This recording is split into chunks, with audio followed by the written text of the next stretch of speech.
राधे राधे दोस्तों। तो कैसे हो आप सब। तो चलिए आज का दिन हम शुरू करते हैं। भाव जैसा जीवन वैसा, मनुष्य के विचार ही उसके जीवन का निर्माण करते हैं। जैसा उसका चिंतन होता है वैसा ही उसका स्वभाव बनता जाता है। व्यक्ति को संसार भी वैसा ही दिखने लगता है जैसा उसका शांत भाव होता है।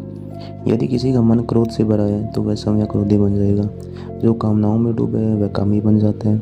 अभिमान रखने वाला अभिमानी हो जाता है और व्यभिचार भाव वाला उसी मार्ग पर चल पड़ता है। इसके विपरीत प्रेम पूर्ण भाव से प्रेमी, ब्रह्मचर्य भाव से ब्रह्मचारी और ईश्वर का चिंतन करने वाला व्यक्ति धीरे धीरे ईश्वरीय स्वरूप को प्राप्त करने लगता है। मनुष्य जैसा ध्यान करता है वैसा ही वह समय बन जाता है। यदि कोई व्यक्ति दूसरों के दोषों का चिंतन करता है या उनका वर्णन करता है तो वह भी उन दोषों से ग्रस्त हो जाता है। वहीं से दूसरों के सद्गुणों का स्मरण करता है वह समय भी सद्गुणों से युक्त हो जाता है।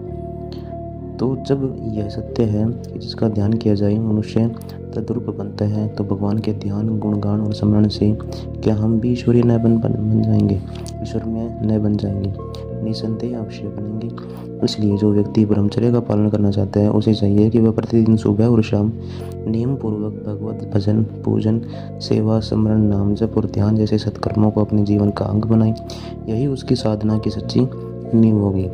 भगवत भक्ति वैराग्य और शांति का आधार। शास्त्रों में भगवान ने स्वयं कहा है, जो मेरी भक्ति करता है वह अंततः मेरे ही स्वरूप को प्राप्त करता है। परंतु जो स्त्रियों या विषयों में आसक्त होकर उनकी उपासना करते हैं वे पुनर्जन्म में स्त्री, पशु या अन्य नीच योनियों में जन्म लेते हैं।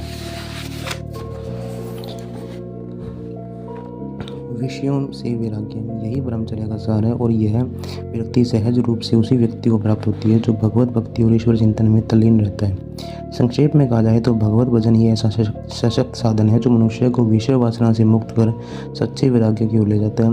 वहीं घृणित भोगों से घृणा पैदा करता है और वही मनुष्य का सच्चा सौभाग्य तथा शांति का मूल कारण बनता है। दुखी सदा कहें अर्थात सदा दुखी कौन है?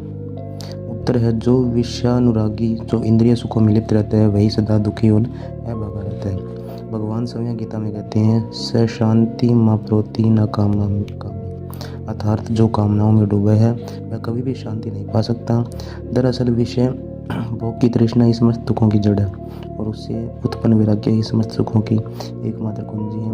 यह वैराग्य न तो दुभाव से आता है न ही त्याग की जबरदस्ती से, बल्कि यह ईश्वर की भक्ति और भगवत चिंतन से स्वाभाविक रूप से उत्पन्न होता है और यही सच्ची मुक्ति और शांति का मार्ग है। धन्यवाद दोस्तों। वीडियो को लाइक शेयर ज़रूर करें।